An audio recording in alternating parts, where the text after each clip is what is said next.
تو यहाँ पर हम आज देखते हैं सूरह बकरा की आयत नंबर 2 से ये जो कंटिन्यूशन है हमारे पार्ट 2 है सीरीज़ का।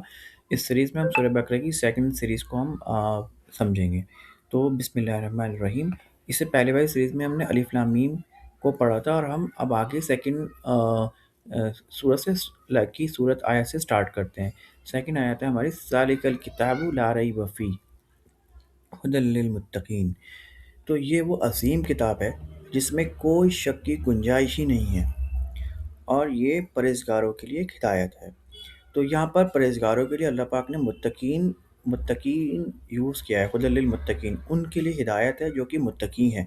तो अब हमारे अब हम सोचते हैं, अब अगर हम गौर फ़िक्र करें कि मुत्तकी कौन होते हैं? मुत्तकियों की पहचान अल्लाह पाक ने इस आयत आयत नंबर 3 से आयत नंबर 5 तक बताई है कि अल्लज़ीना युमिनूना बिल गैब, कि जो गैब पर ईमान लाते हैं।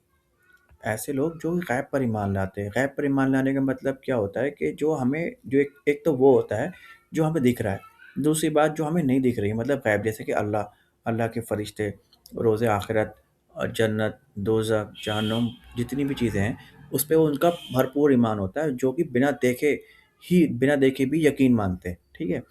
व युकीमून सलाता, और जो नमाज को तमाम हुकूक के साथ कायम करते हैं। तो मुत्तकियों की सेकंड जो क्वालिटी बताई गई है, ये बताई गई है कि युकीमून सलाता, जो कि नमाज को कायम करते हैं तमाम हुकूक के साथ। अब यहाँ पर एम्फेसाइज़ करने की बात ये है कि आप तमाम लोगों की तमाम हुकूक को, जैसे कि आप नमाज़ पढ़ रहे हैं, उसका मतलब ये नहीं आप एरोगेंसी में आ जाए कि मैंने नमाज़ पढ़ी है तो मैं ही सबसे बड़ा दीनदार आदमी हूँ, ठीक है?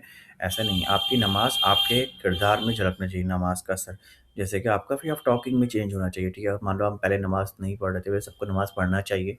अगर हम नमाज़ पढ़ते हैं तो हमारा लहज़ा, हमारा बोलने का तरीका, हमारे बैठने का तरीका आप सल्लल्लाहु अलैहि वसल्लम की सुन के अकॉर्डिंग होना चाहिए और उसका असर हमारे चेहरे पे और हमारे ऊपर एक्चुअली दिखना चाहिए। और नमाज़ पढ़ने का भी एक तरीका होता है कि आप ऐसा नहीं कि आप खट-खट सजदे कर रहे हैं और आप प्रॉपर पोस्चर नहीं दे रहे हैं, आप प्रॉपर ब्रेक नहीं ले रहे हैं सजदे, एक सजदे दूसरे सजदे में, ठीक है? तो वो नहीं, प्रॉपर अ, तमाम हुकूक के साथ जो भी नमाज़ के होते हैं वो उसको फ़ॉलो करते हैं।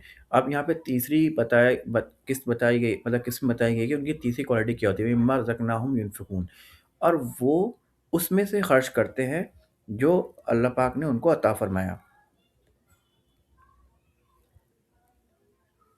और हमने उन्हें और जो कुछ हमने उन्हें अता फ़रमाया है, उसमें से वो हमारी राह में खर्च करते हैं। तो अब खर्च करने का डिफ़रेंट डिफ़रेंट तरीका है, क्योंकि इंसान कोई भी कमाता है या पैसा जिसके पास है तो वो अपने आस-पास देखे, लोगों को देखे, जो आपके आस-पास लोग गरीब हैं और जिनको ज़रूरत है, जिनको पैसे की ज़रूरत है, तो आप उनको अपने सदक़े से, फ़ितरे से, जो भी आपका, अगर आपका पैसा है आपके पास है तो आप उसको शेयर कर सकते हैं, आप उनको मदद कर सकते हैं, उनकी हेल्प कर सकते हैं, राइट? तो अल्लाह पाक ने एक क्वालिटी और बताई कि जो अल्लाह पाक उनको अता फ़रमाता है रिज़्क़, उसमें से वो दूसरों को भी अल्लाह की राह में खर्च करते हैं, विदाउट शोइंग एनी एरोगेंसी और making something on the social media. कि आजकल सोशल मीडिया, नेकी करो और सोशल मीडिया पे डालो, वो वाला जो ट्रेंड चल गया है ना, कि आप दिखाने के लिए करते हैं ना, ऐसा नहीं करना है। तो अब हम रिस्क की भी डिफरेंट डिफरेंट फॉर्म्स होती हैं। कोई अभी इंसान बोले कि हमारे पास तो पैसा नहीं है, तो रिस्क आपका पैसा नहीं होता, तो रिस्क की मल्टीपल क्वालिटी है, मतलब मल्टीपल टाइप है। रिस्क में आपका क्या हो सकता है, देखिए रिस्क में आपका टाइम हो सकता है, क्या आपका टाइम भी एक रिस्क है, कि आपके पास टाइम है, आप किसी के पास जाके, कोई किसी बीमार की वो जाके मतलब उसकी बात सुन सकते हैं, उसको उसको कंसोल कर सकते हैं, उसको आप कोई इंसान प्रॉब्लम में है तो उसको आप जाके उसको समझ सकते हैं, उसकी प्रॉब्लम्स को अगर जाके आप दूर कर सकते हैं, तो आप उसकी मदद भी कर सकते हैं। आप किसी और तरीके से मदद कर सकते हैं। अगर आपको फाइनेंशियल सपोर्ट नहीं कर सकते, तो आप उसके साथ फिज़िकली खड़े हो सकते हैं। राइट? कि आप उसको दिलासा दे सकते हैं, ठीक है? ये भी एक आपके पास मदद करने का एक तरीका है दो लोगों की। और तीसरा हो सकता है कि आपके पास कुछ ऐसे इल्म हो जिससे लोग आजकल देखते हैं कि लोगों को किसी काम की ज़रूरत है, किसी गाइडेंस की ज़रूरत है, तो अगर आपके पास कोई नॉलेज है तो आप उसको भी शेयर कर सकते हैं। वो भी रिस्क में आता है, इंसान की जो भी नॉलेज है वो भी रिस्क है, अल्लाह पाक का अता करा हुआ है। तो आपके पास पैसा, आपकी दौलत, आपका रिस्क, आपकी औलाद, आपका टाइम, सब कुछ रिस्क में आता है, ठीक है? तो आपके पास इल्म है तो आप शेयर कर सकते हैं। सेकंडली आप क्या कर सकते हैं, अगर नहीं है तो आप बहुत कम से कम उसके लिए आप दुआ ही कर सकते हैं, तो वो भी रिस्क में आ सकते हो। अल्लाह पाक ने अगर आपको तौफ़ीक दी है, तो आप उसके लिए उसके हक़ में दुआ कर दें, किसी की प्रॉब्लम्स को देख के, किसी की बीमारी को देख के, तो